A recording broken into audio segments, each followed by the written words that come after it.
Jess, are you ready for rapid fire? I've been thinking about all day what I've been missing out on, and rapid fire is the answer. It's the last piece of the puzzle to my day. Is this going to bring the juice for you? Is it going to jack it up a notch It or two? is. It is going to Maybe? turn it up. I'm going to order some takeout wings after this, and I'm going to Nice. watch the Cubs play the Cardinals 8 times in the span of 10 games coming up. It's kind of crazy. They have a 4-game set, and then 2 with the White Sox, and then another 4-game set with the Cardinals. So a lot of Cardinal game coming up. Maybe the last days of Cody Bellinger in a Cubs uniform coming up Well, here. we'll see. If they can get to about 500 by the deadline, I think there's a good chance that they might not sell it all off. But Bellinger makes the most sense because he's on that 1-year deal, right? So if you can flip a 1-year deal for a top 100 prospect, why not? Hey, we shall see. Everyone's talking right now. Bellinger is the big one they're talking about. Marcus Stroman is next in line. Whether or not he's going to see the door. We talked a little bit about Paul Goldschmidt in rapid fire last night. Someone asked us if we thought that the Cardinals would trade him. So going to start seeing some names changing addresses here pretty soon. Well, let's get into some Notre Dame football talk. Fill in the blank. You would fill blank about Notre Dame's upcoming season if Tyler Buchner was still the quarterback and Sam Hartman had never transferred to Notre Dame. If Tyler Buchner was still the quarterback for this upcoming season, I would still feel well about Notre Dame's chances to be a playoff team, essentially. I don't think much changes. I just think the predominant thing that Sam Hartman brings is just overall experience. And then I do also think that the playbook is going to look relatively different, with Buchner and Hartman at the helm. So I think what it would look like is you would see a lot more RPO type reads and 10, 15-yard routes, I would say. But with Hartman at quarterback, you're going to see mainly play action, not a ton of RPO. I still think they'll do a little bit. But you're going to see obviously way more downfield balls, way more downfield shots. And I obviously feel more comfortable with Hartman, in a third and fourth quarter game if you're potentially in a close one with Ohio State, USC, Clemson, or potentially you're down against Ohio State, USC, Clemson. That's the type of quarterback you want, a guy with a ton of experience. So I would still feel relatively well. I wouldn't feel as well. And Notre Dame wouldn't be as well off. They would be in a worse situation, in my opinion. D-Troll says Jesse is on the drugs. And I think an intervention says we need to intervene. And here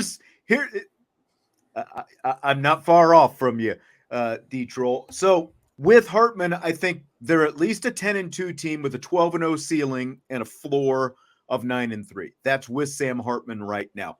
If Tyler Buchner were still here, I think it's you're more like 9-3, a ceiling of probably 10-2, and a floor of 8-4. So again, with Hartman, it's an undefeated 12-0 ceiling. With Buchner, I think it's a ceiling of 10-2. If Tyler Buchner was still here, I think that there would be more questions about what's still a largely inexperienced quarterback because of the fact that he obviously got hurt last year, missed 10 straight weeks, 10 straight games after the injury against Marshall, who, had a good Gator Bowl after missing all that, but he still threw 3 interceptions in the game. All of them his fault? No, but still 3 interceptions. No matter what, we know that, right? As Cowboys Dak Prescott fans, we know tip balls don't matter, that kind of stuff. An interception only goes to one position on the stat sheet. That's exactly right.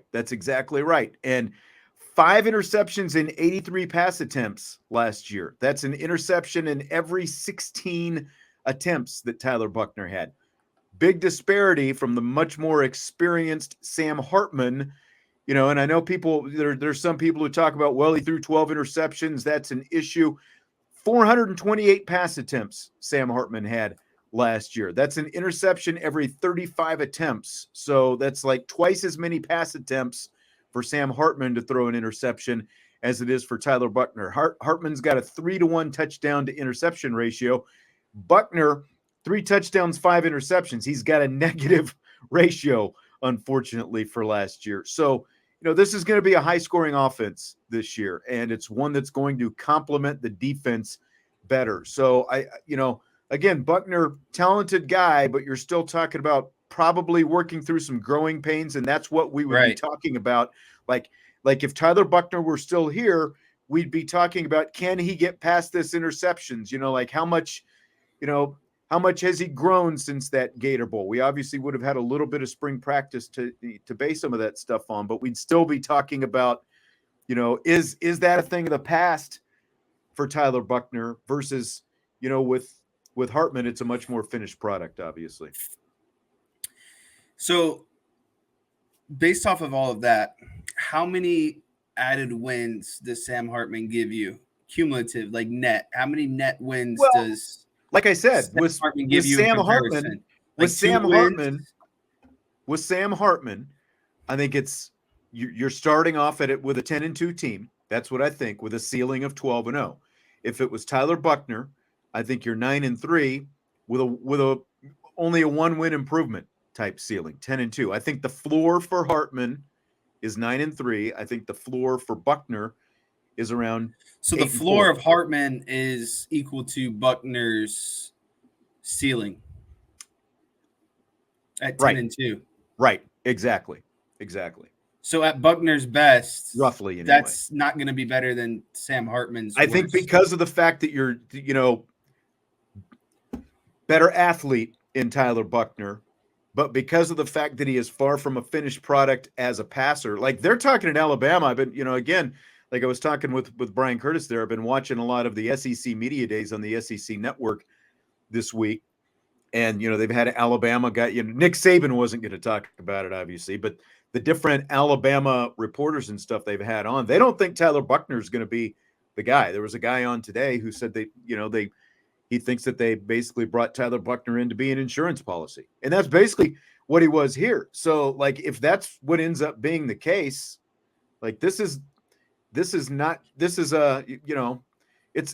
a wash for Tyler Buchner. He would have been just as well off staying here with an opportunity to potentially be the starter next year. Whereas if he's not the starter this year, the odds that he's going to be the starter at Alabama are pretty slim. I think there's a greater chance that he ends up transferring someplace else. So I just go ahead. He got some bad advice, I think. And I don't advocate for, sitting out a year, but if you aren't going to play at Alabama, you're not going to get a real second shot again as a transfer. They're going to have someone, by the time the next season starts. And so it's really confusing to me that Buchner just didn't stay because, again, he was going to see the field in some fashion, and the ability to really learn from Sam Hartman. I think he would have had the complete keys to the offense next year, but it's going to be if he doesn't get the job at Alabama, it's going to be even worse off for himself. He hurt himself even more by going to Alabama. He might still end up in some kind of package down there, but again, like, how is that any different than if he were still here? It's if he doesn't win the job, which again, now, like, it could change maybe by week 3 or 4. It changes. It's going to be really curious because, again, like all these people who cover Alabama football who I've seen down there talking about it this week, seem to think that it's going to be, either Simpson or Milroe, but like they also, all these guys are saying that this is the worst quarterback situation that Nick Saban has had basically since he started down there in Alabama. So I really feel horrible for him. Yeah. We've got more Saban talk coming up in a little bit, by the way.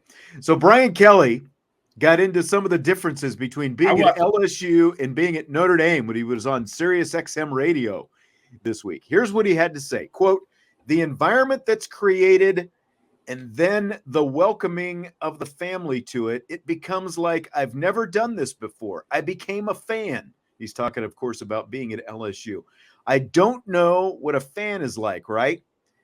I usually have them throw stuff at me, but to sit with my wife and family at a baseball game and watch it and be a fan is something I've never had in my career." end quote. So that's Brian Kelly. What do you think about his comments there, Jess? I thought that those comments were filled with a lot of shade. I wasn't surprised. He could almost be, carrying an umbrella with him because of how much shade he's throwing. And this came on the heels, like he was talking more specifically prior to that about, some specific differences between Notre Dame, because of course everyone brings up, asks him about it. But go ahead. To me, it just feels like kind of, again, this is how I'm taking the comments. It's almost like he's saying during his time at Notre Dame, the football program was kind of what he did and got entrenched in and was like the main thing here. And relatively everyone else just there was no interest because they weren't as good. But now that he's at LSU and, baseball is good and, all these other things, basketball are good. He's basically saying that he's become a fan of it, right? Like because he's got the opportunity to go watch them. They're successful. They're good. He's become a fan of LSU. So to say that he was not a fan of Notre Dame, I think, again, is that's what he's saying in a roundabout way. He was only there to coach football and everything else he really wasn't a fan of. But at LSU, it seems like there's more success and interest of things around him. And football is not just like the number one overriding thing. So he's actually a fan of these other things. So it seems kind of, again, very shady and not necessary, but that's how I took the comments. No one told Brian Kelly he couldn't go to, other teams' games when he was at Notre Dame and be a fan. Like Marcus Freeman in year one, he was at Notre Dame women's basketball games. He was sitting front row with his family, with his wife sometimes, with his son sometimes, and, staff members and stuff like that. He got on the plane and he flew to Greensboro to the ACC women's basketball tournament to watch him play out there. He was at the men's lacrosse national championship game. He's been at basketball games. He's been all over the place. Marcus Freeman is, no one told Brian Kelly he couldn't do that when he was here. So now it's like he's saying, well, I'm at LSU and I can do that stuff now. It's like, I know that, it's a great environment. It's a different kind of environment at an LSU baseball game at Alex Box Stadium compared to X Stadium here at Notre Dame. And it's obviously a lot warmer as well, but there was nothing keeping him from going to any of those games. If he wanted to, he could have done it, like we talked about this before. He could have gone to Omaha the first weekend that LSU was playing in the College World Series instead of waiting until the championship series when they were one win away from clinching a national championship. And he used it as a social media moment to let everybody know that he was going there to watch them try to win a national championship, but he didn't. He waited until the end when everyone could see him. And to me, that's what it's all about with Brian Kelly more than anything. He very well could have done it here at Notre Dame. Marcus Freeman is doing it here at Notre Dame. Kelly could have done it. He didn't. And, again, now, like you're saying, he wants to throw the shade back. It's like, I don't get it. I don't get it. He's just, kind of constantly throwing these jabs out, because like in the same interview he was talking about, well, I don't have to wear a tie down here now, it's not as stuffy, and all this different stuff. It's just, I think that's it, Michael. Brian Kelly chose easy. He very well could have done any of this stuff here at Notre Dame. He chose not to, but I'm sure he's also became pretty popular in year one. And, like speaking of choosing easy, it's easy because, he was like big man on campus because they had a nice season. They won the West and all that different stuff. And he wanted to go out there and kind of show himself and gloat a little bit in public. So, he chose the easier path that paid more money. And right. Brian Kelly chose easy. Marcus Freeman chose authentic. And that's what Marcus Freeman is. So. Fill in the blank. Audric Estimé averaged 5.9 yards per carry last season. His yards per carry this season will be blank. His yards per carry this season will be 5.4. I think he's going to lose a half a yard per carry. And I didn't know if you knew this, but where that landed him number 28th nationally last year in his yards per carry. The only reason why I think his yard per carry is going to go down is I think he's going to see the majority of the workload this season. And And I just think there is going to be a little bit of natural regression. So I think it's ultimately going to go down, but I also wouldn't be surprised if it goes up 0.5. So Okay. my range is kind So of, you're plus or minus. You're leaning yeah, toward the down, but you could just as easily see it pop up. I could see it pop up because of the fact of a more downfield passing game. And when teams are kind of cheating downfield, it's going to naturally open up the box a little bit for him.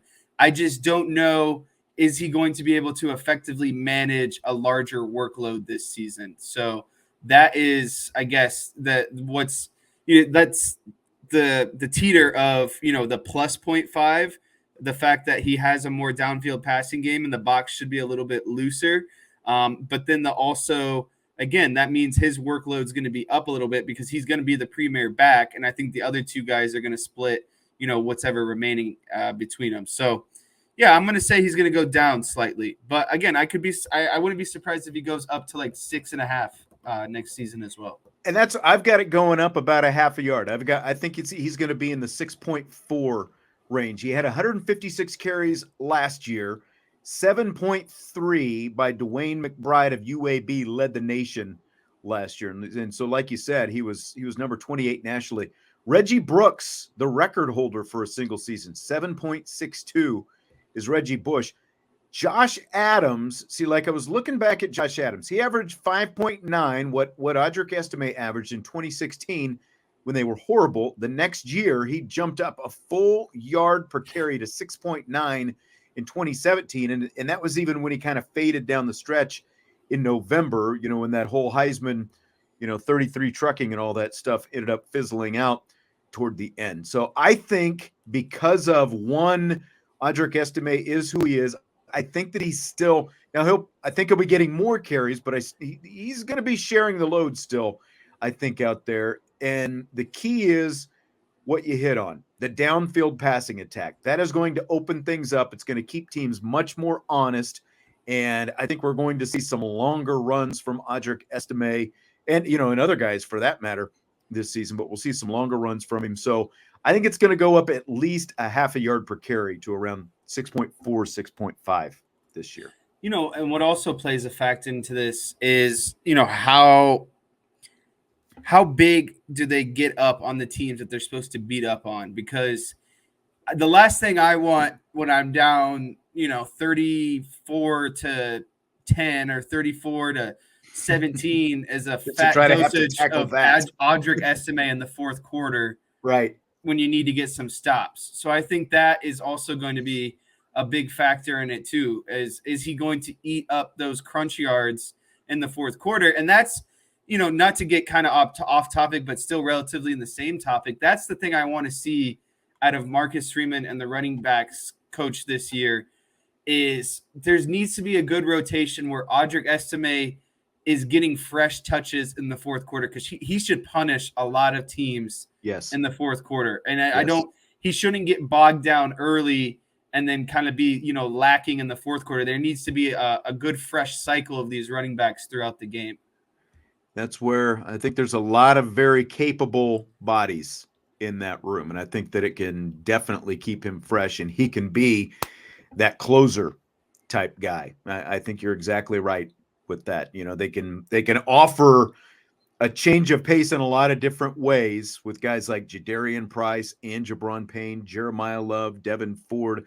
I think they can all contribute. Man, it's like going back and I was watching that Catholics versus Convicts the other day. The 30 for 30, obviously, about Notre Dame, Miami, 1988. But seeing like one time it's Reggie Brooks, and then the next time they're rolling in Ricky Waters, and then, like Rocket Ismail was so like they had so much talent. They were rolling guys and they had, different speed and different capability, with different positions, and then they even put Eilers in the backfield once and let him run a touchdown in.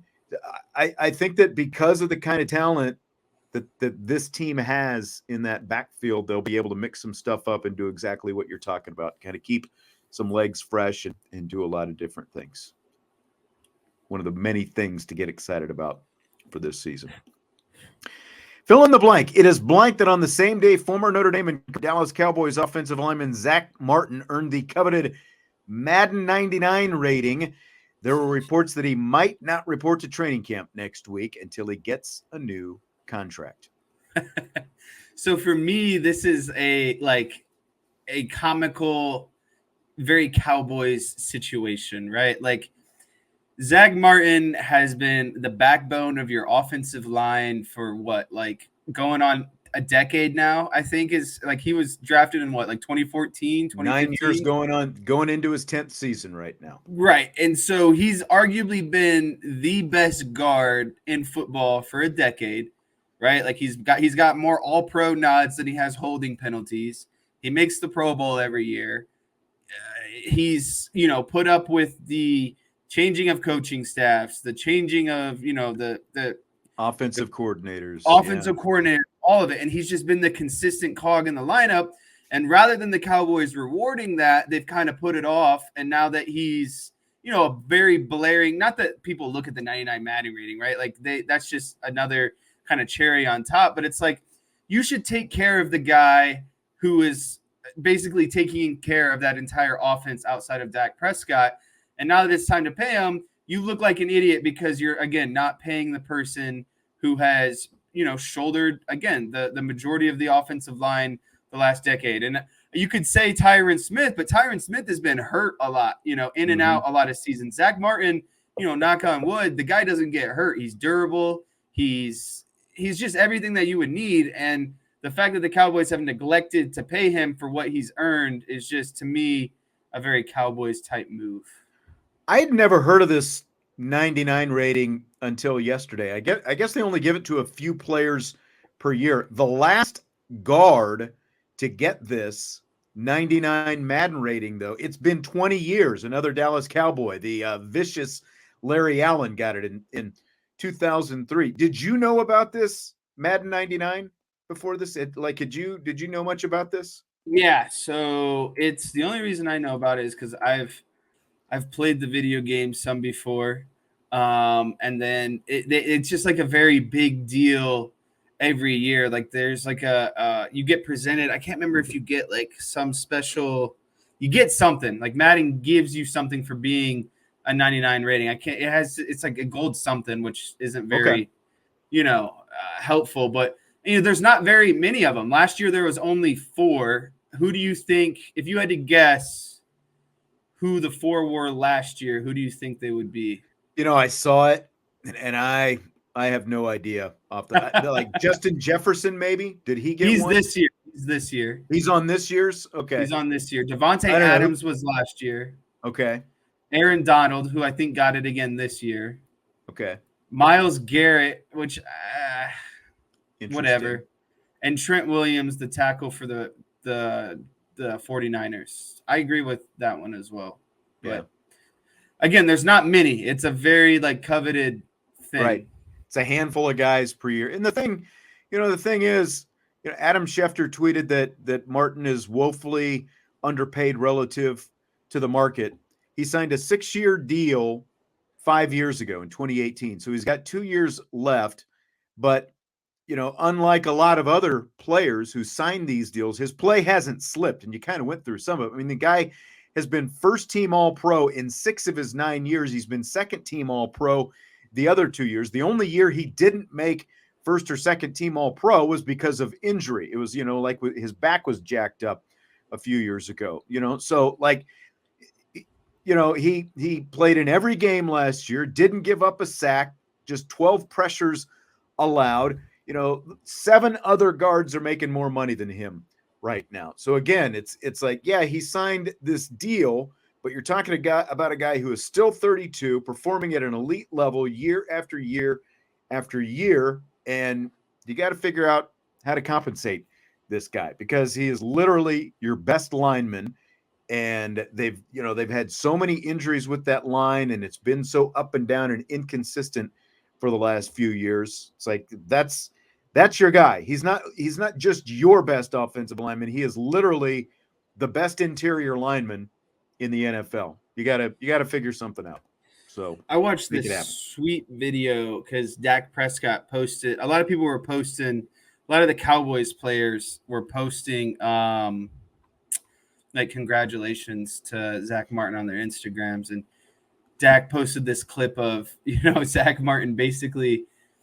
They sold the run, and then it ended up being kind of like a swing pass or like a flood pass to the running back or a screen or something, and he annihilates his blocker off the line of scrimmage and then pulls out in front of the running back and annihilates that guy too. It's like, yeah. I mean, the guy doesn't miss blocks downfield. It's insane. Like, he is like, he like you see him lead block, like heading busting butt downfield so many times as the lead blocker. Like when they have a run, most of the time he's a big run. Most of the time he's involved in it. He's the reason why, because of his blocking.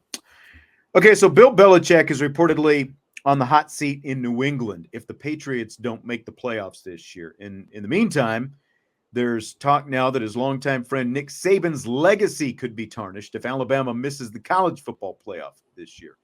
So which of those two things, Belichick hot seat if they don't make the playoffs, Saban legacy tarnished if Alabama's not in the playoffs, which of those two things has more legitimacy to it, do you think?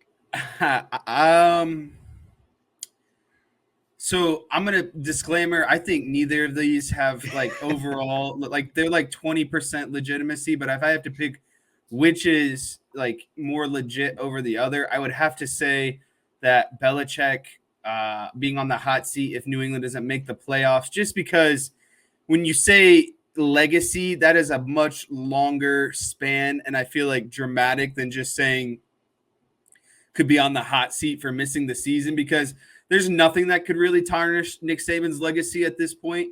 Like he could retire today. He could never make the playoffs again. He could never win a national championship again.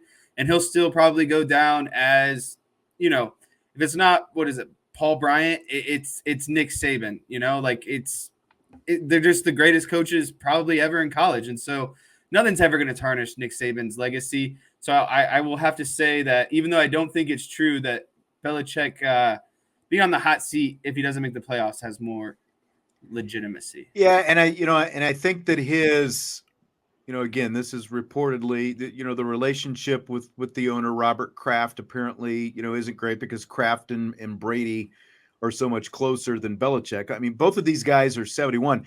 The interesting thing is Belichick is only 18 wins away from tying Don Shula for the most wins all time in NFL history. So, even if if he only gets 9 or 10 this year, and you're Robert Kraft, all that Bill Belichick has done, say they miss say they win 9 games and miss the playoffs, all Belichick has done for the Patriots, and he's 8 wins away from, really 9, I guess, from passing Shula. He needs 9 more wins. That's if he gets to 9 this year. Like, do you want to let that guy walk? Do you want him to potentially go someplace else and get the record, for some other team? Yeah, I don't know that would be what you're looking for. But the problem is he's missed the playoffs in 2 of the last 3 years. And when has it happened? Without Tom Brady, and that's why all this is coming up. And like, he hasn't made many mistakes there in New England, but just such a huge whiff last year by bringing back Matt Patricia, bringing back Joe Judge, putting them in positions that they had never been in before. You're talking about Patricia was a defensive coordinator before he became the Lions head coach. You make him offensive coordinator. You make Judge the quarterback coach. It was a train wreck. They paid the price. And, now, oh, by the way, you had just drafted Mac Jones in the first round the year before, and that's what you give him as a coaching staff. So, I think that is a big mark against Belichick still. I think that between the two, that is it, because of what you mentioned. I mean, Saban's got 7 national championships. He's got more than Bear Bryant had. And, there are the only other coaches in the modern era with at least 3 championships are Urban Meyer, Tom Osborne, Barry Switzer. That's it. In the modern era, they are both GOATs. And like you said, I don't put any real legitimacy to either. It's a hard word to say. I know, But between the two, I would go with the Belichick, just because there's no way that Saban's legacy is tarnished just by missing the play. Because for one, they're going to expand the playoff next year, and once that happens, as long as he's there, they'll be in Like, every how year. could Saban not make it? He's made it like every year when there's 4 teams. Right. Exactly. So if Belichick does end up on the outside with the Patriots, though, and Dallas doesn't at least get to the NFC Championship game this year, scale of 1 to 10, how strongly do you feel Jerry Jones would go after him?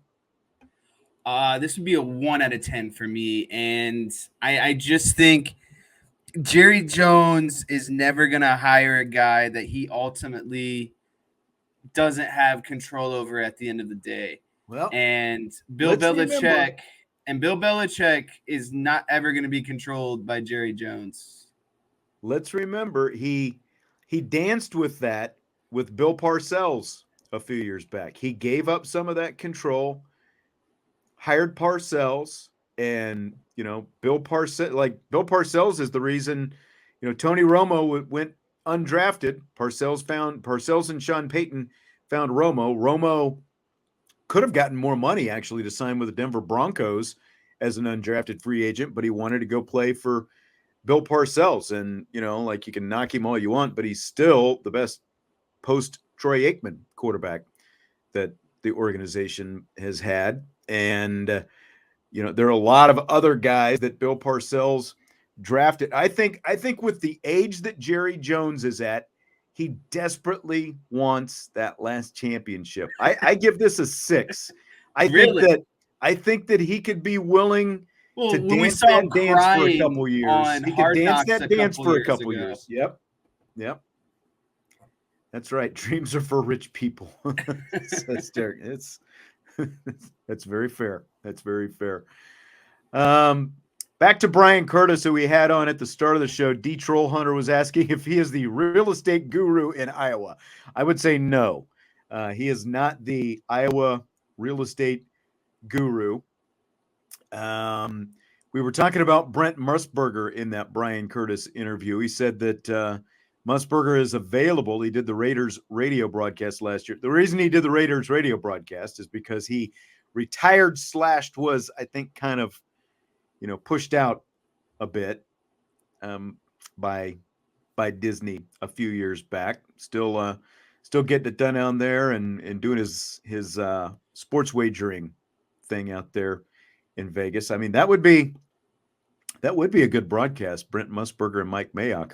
I think that would be hard to disagree with, but I don't think that's going to happen. I think that Raiders radio is still where he's going to be.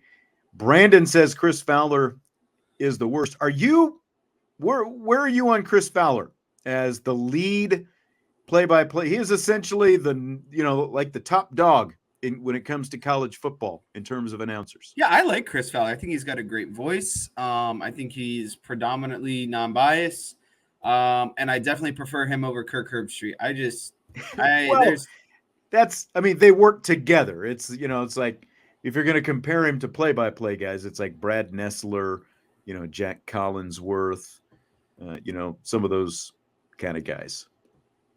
Yeah, I don't have anything wrong with Fowler. I think, again, he does a good job, and his voice isn't one of those ones that feels like it's just jabbing you in the ear. It's just it's nice and, I guess you could say, rhythmic. Yeah, I mean, he's a different kind of announcer. He's a little less traditional, because he spent so long doing College Game Day and wasn't doing a whole lot of games over the years, like a Musburger or a Keith Jackson before him, or a Vern Lundquist and Kevin Harlan's and those kind of guys. He's different. He's not bad, but to me, like I was talking about with Brian Curtis, like Joe Buck, that's a big game announcer voice. Al Michaels, that's a big game announcer voice. Mike Tirico, even, that's a big game announcer voice. Like, Fowler lacks that to me because he's come a little bit less traditional route to get into that number one play-by-play booth, I think. So I think he's good, but I definitely I'm not as high on him, I guess. And then Anthony says Fowler and Herbstreit stink. Holly Rose, the best part of that broadcast. So there you go. All right, Jess. Appreciate it. Good stuff. It is tonight. it is storming hard here all of a sudden. Is it? It was not storming hard here earlier. It was raining. We got some decent rain here in town, but it was dark earlier. That's for sure. All right. Well, we will be back for the 5 o'clock rapid fire show tomorrow to conclude the week. Will you be here tomorrow, Jesse? I should be here, barring no setbacks. All right. I believe Vince is supposed to be here, so that means 3-man booth to close things out on Friday. Appreciate it, and of course, appreciate Brian Curtis as well. And be sure to hit that like button on your way out tonight. And of course, on your podcast platforms, you know what to do. Subscribe, rate, review. That's what you have to do. We will talk to you tomorrow on IB Nation Sports Talk.